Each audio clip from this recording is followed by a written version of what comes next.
Hello and welcome everyone, my name is Ramon, and in today's video I want to explain the HIT training philosophy to you, made famous by the likes of Mike Mentzer, Dorian Yates and Arthur Jones.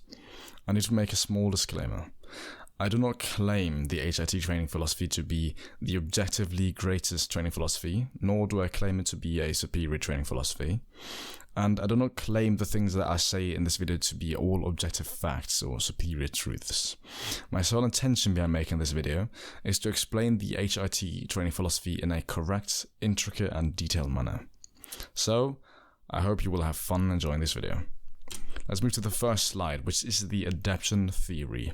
The entire HIT training philosophy is based on two beliefs, and the adaption theory is one of them. Essentially, the adaption theory is a hypertrophy theory. So what one believes to be the main driver of hypertrophy. In this case, it is believed that strength gain and muscle gain, aka hypertrophy, is simply a byproduct or a side effect of an adaptive response by the body. Now, in case you don't know what an adaptive response is, I will give you an analogy. Skin tanning is an adaptive response. If you go out in the summer and your skin is exposed to the high-intensity UV rays, right? Direct sunlight, you're probably, depending on your genetics, going to get a tan. Why? Because your skin has not adapted to the sunlight yet, right? The sunlight is an external stress, and your body's adaptive response is a tan. Let me give another example. Let's say you play the guitar and you're new to playing the guitar. Essentially, your body hasn't adapted to playing the guitar yet. The friction and the tension and the pressure from the metal strings on your fingertips of your left hand is going to create callous skin on your fingertips, right? So once again, the external stress is the friction and the pressure from the metal strings on your fingertips, and the adaptive response is the callous skin. Now let me apply this external stress and adaptive response scheme on training. Resistance training, the stress from lifting weights is the external stress, and the adaptive response is muscle gain and strength gain. So, your body is only going to adapt, though, if you reach somewhat of a field in which the body is forced to adapt. People with superior genetics are going to adapt more quickly, while other people with inferior genetics literally need to be forced to adapt. So, the fail-safe option here, which is going to make everyone grow, because everyone is going to be forced to adapt, is muscular failure.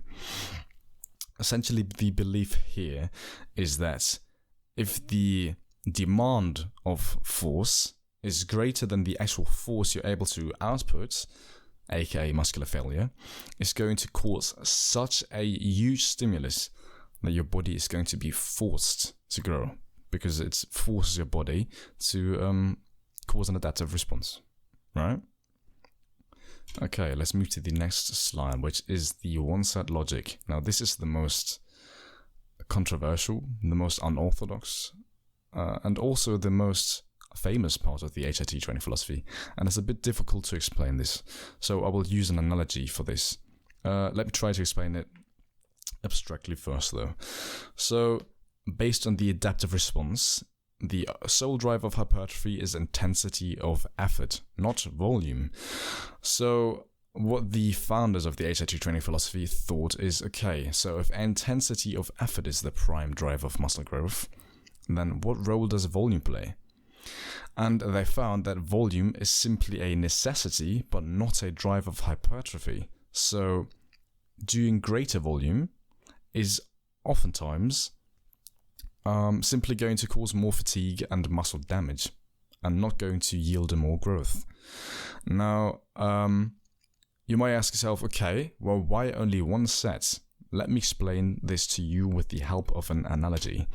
This is an X-ray of a knife being shoved into a teenager's skull and cancers. I read a news article about this recently. Horrendous, but he survived though, luckily. Anyway, let me explain to you how this is an analogy. So, what happened here is the knife got stabbed into his skull. merely the tip of the knife penetrating the skin of the boy was enough to already cause an adaptive response. In fact, a huge stimulus got sent to the brain, which instantly initiated the healing process. And, the body started to try to stop the bleeding, initiate all of the healing processes, etc. So, how this is close to training is doing one set to failure is already going to reach the stimulus ceiling, the same way that pushing in the tip of the knife already reached the stimulus ceiling. Pushing in the knife further didn't create a greater stimulus, it didn't initiate more efficient healing, It simply created more damage, and the same way that doing more sets simply creates more damage and more fatigue. So in both cases, there is a stimulus ceiling, and if you go beyond that, you're simply going to create more damage. And in the training scenario, it's muscle damage. And in the training scenario, it's also local fatigue and muscular fatigue. Now, doing multiple sets would equal taking out the knife and shoving it in again, then taking it out again and shoving it in again to create a greater stimulus. So the belief behind the one-set logic is that the body has a stimulus ceiling which you can reach, and if you try to cause a greater stimulus by doing more sets, you're only going to cause more damage and more fatigue and no greater stimulus. I hope the analogy kind of helped you understand this. Next slide, which is session volume. So as said, the belief here is that volume is not a driver of hypertrophy, but intensity of effort is. And this is greatly reflected in the session volume aspect of the training philosophy. However, the HIIT training philosophy acknowledges subjective and objective truths. I will get more into this on the next slide. So since volume is partly subjective, only partly, you basically try to minimize session volume while still respecting that some of your muscles, it's completely subjective and individual, but some of your muscles are going to need direct isolation work. So essentially you try to have a minimal baseline of exercises. So that will probably just be horizontal and vertical push and pull movements and a squat and a hip hinge movement for your lower body. And then you're going to see, okay, how does my body respond? How do my secondary muscles respond? And then maybe add accessory isolation movements on top, simply because you need it. As said, it's completely subjective. What muscles need isolation work, Maybe you're a genetic freak and you can literally get away with only doing underhand pull downs for your arms and forearms. Some people are literally like that. Ramon Dino, for example, might mention to you, he didn't really do forearm isolation work, and yet he had one of the biggest forearms to ever be seen in bodybuilding. Okay, next slide, frequency. So as you can see, I'm going to get more in depth about the differentiation between subjective and objective truths in training and the HIIT training philosophy in specific. So frequency is almost an entirely subjective part in training, in the HIIT training philosophy specifically. So basically, you need to base your frequency, according to the HIIT training philosophy, on your local and systemic fatigue, which is something that is completely individual. Everyone experiences that differently. Some people recover way faster, some people recover way slower, some people accumulate way more fatigue, and some people accumulate way less. So as said, it is completely individual.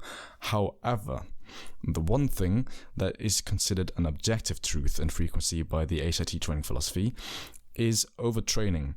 Overtraining needs to be avoided at all costs, since it is something that is detrimental to your muscular gaining.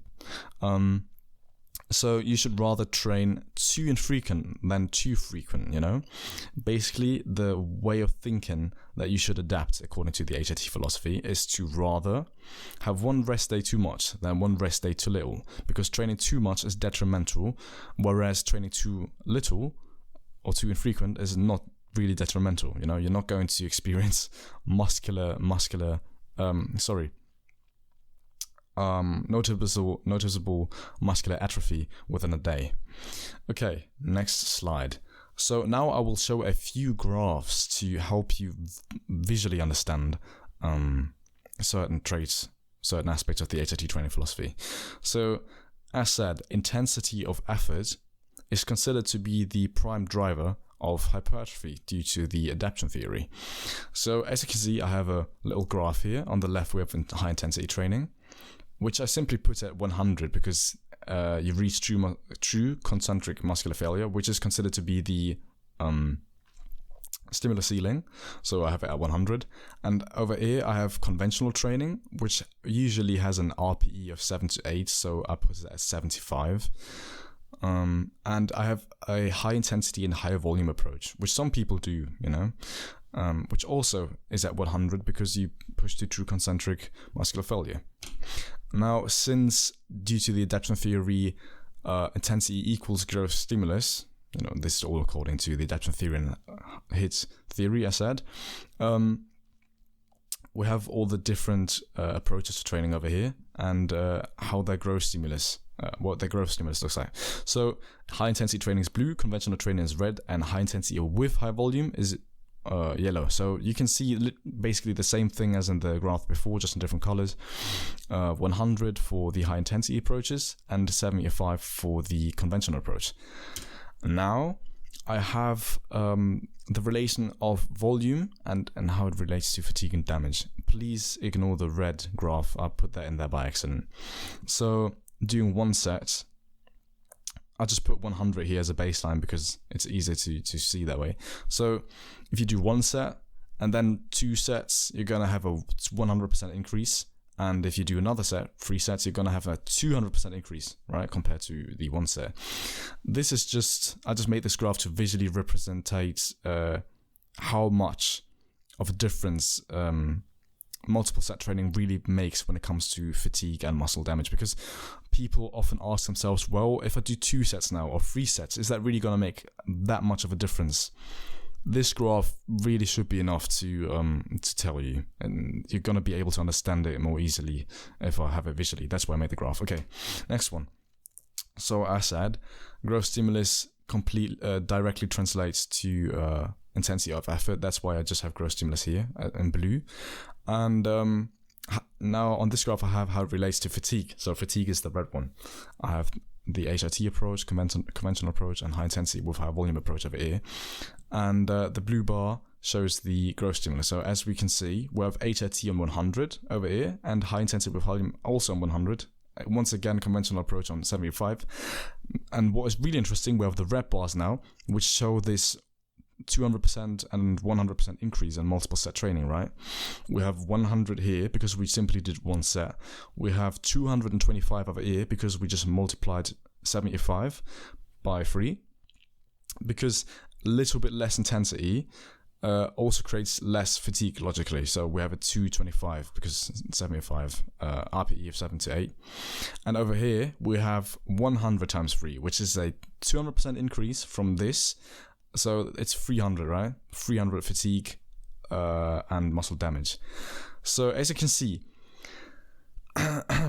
we have a 100% growth stimulus, a 75% growth stimulus, and a 100 growth stimulus.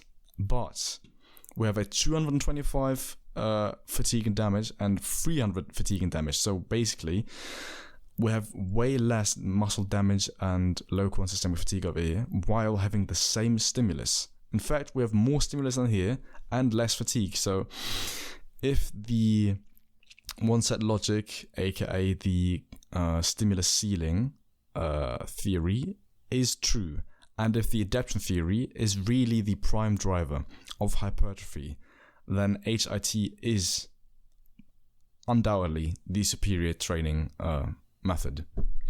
Is the adaptation theory completely true though, and is the stimulus ceiling an objective truth, or is it subjective? I don't know, but according to the HIIT philosophy, it is, and it seems pretty logical too. So think whatever you want of that. Next slide. Oh, by the way, yeah, that was basically the HIIT training philosophy. That was the entire fundament of it. And I hope you understood it. I mean, yeah, I basically covered everything. Now we're going to talk about additions. Basically things that are kind of part of the HIIT training philosophy, but they're not really the fundament. So additions, basically. Okay, so exercise cadence means exercise speed. All HIIT advocates advocate for slow cadence, the elimination of momentum during exercises, using a 4-second positive and negative and a 2-second concentric, or 3-second positive and negative and a 1-second concentric. It's basically all about eliminating momentum and altering time under sufficient tension. That's it. There's not much to say. Also, there is kind of a leaning towards machines in the contrast to free weights when it comes to HIIT training. Why? Because it is much easier to train with, to exert effort, to exert force, and to train with proper intensity on machines, because you have to stabilize way less. If you, let's say you do a barbell bench press, okay, with 200 pounds, simply unracking the weight and just holding it in front of your torso already takes up so much energy, just to not have the bar crash down on your ribcage, not to have it tilt diagonally. You know what I mean? You probably have like a 20 or 30% baseline of just effort of stabilizing the weight while you do the exercise. And the effort in stabilizing gets greater and greater as you get more fatigued during the exercise. It's technically inefficient. However, some people use the argument that you build the stabilizer muscles while you use free weights. Me personally, I don't really understand this, but that is because I haven't looked into it too much. But I guess if you want a buff rotator cuff, go ahead and use free weights. Anyway, so free weights, there's nothing wrong with them, you know. Technically, you can exert more effort, you can exert more force with machines, but so many people have built their physiques with free weights. They're undoubtedly a potent way of building muscle, you know. Basically, I'm just saying, try out machines, but if you only have free weights or you prefer them, you do you, nothing wrong with that. And that was it. That was the video. I don't know how long I've been speaking for, probably like 50 minutes, 20 minutes.